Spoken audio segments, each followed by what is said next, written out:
What's up, BGI community? This is John, and today we're going to talk about something that's been bugging me for the last several months, really, and that is the box pattern approach to the minor pentatonic scale.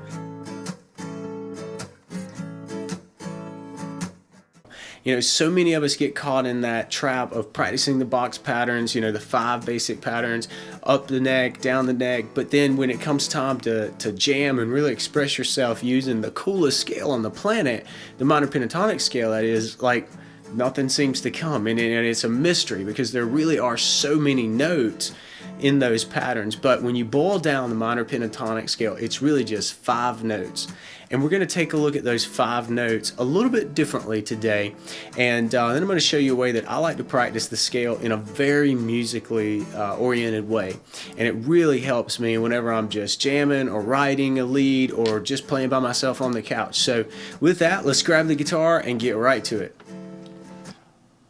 Alright, today we're going to take a look at the D minor pentatonic scale, and you may already know at least box 1, the box 1 pattern of the D minor pentatonic scale, which is this pattern here, and we start at the 10th fret, 10, 13, 10, 12, 10, 12, 10, 12, 10, 13, 10, 13.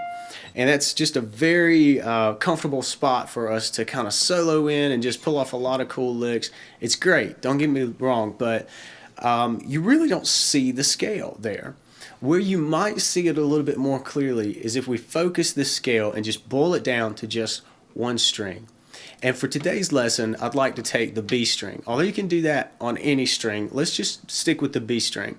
So we'll find our D, which is the root note, and that's here on the 3rd fret on the B string, the 2nd string. And then we've got a minor 3rd coming up next, so that's here on the 6th fret, 2nd string. All this is on the 2nd string. Then we move up a whole step, and another whole step, and then another 1.5 steps. We're on that 13th fret, and then we finish out the scale on the octave on the 15th. So just playing the scale without me talking, here's what it sounds like.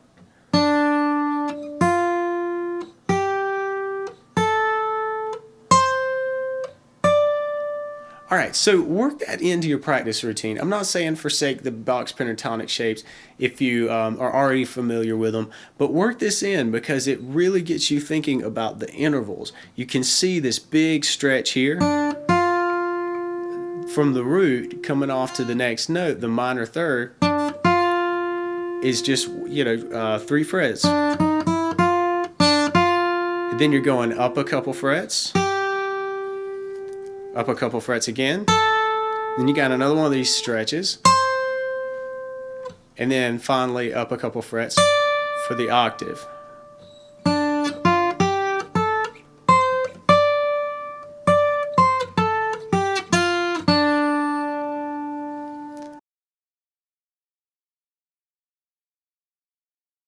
Alright, so I told you that I would show you something that I've been doing a lot lately when it comes to practicing my scales in a very musical way.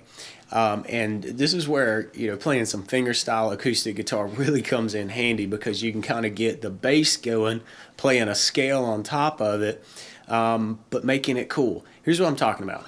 To do that, since we're in the key of D, I'm going to drop down my E string to a D. So this is called drop D tuning, and I'm just taking this E and making it sound like this open 4th string.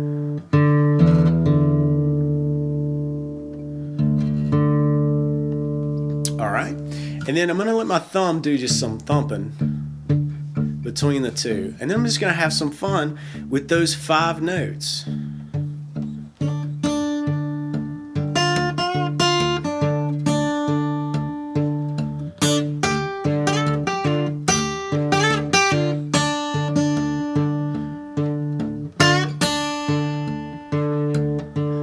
Now see, that is entirely within the D minor pentatonic scale. The only thing I may have done is add a little bit of a 1/4 step bend, a nice bluesy kind of, bend like that when I'm on the minor 3rd here.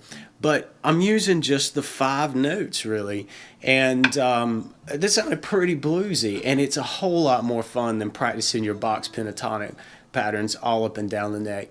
And the thing is, you can take this theory and use it on different strings. So maybe one night I'll really focus on the D on the second string, but then I might move, a different night, and I'll focus on my D minor pentatonic on my first string. I mean, the scale exists on each and every string. Just start with your D note and walk through the scale formula, which you can check out on the full lesson back on bluesguitarinstitute.com. And that will really start getting you to think about the musicality of this scale.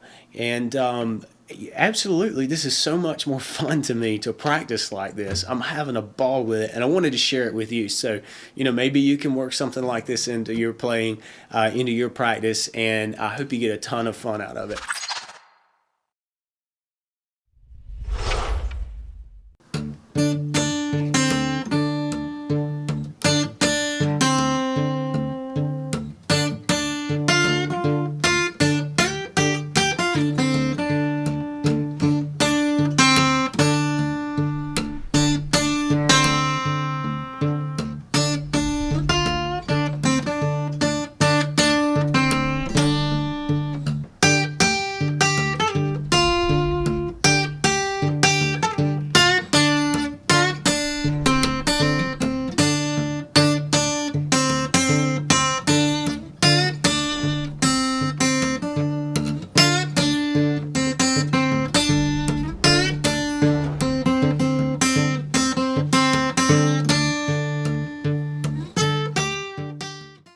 Okay, I told you this was a lot of fun, so thanks for watching the whole thing, and thanks for letting me indulge into some nice little D minor pentatonic jamming. Hope you found it useful, and hope to see you in the next lesson. Cheers.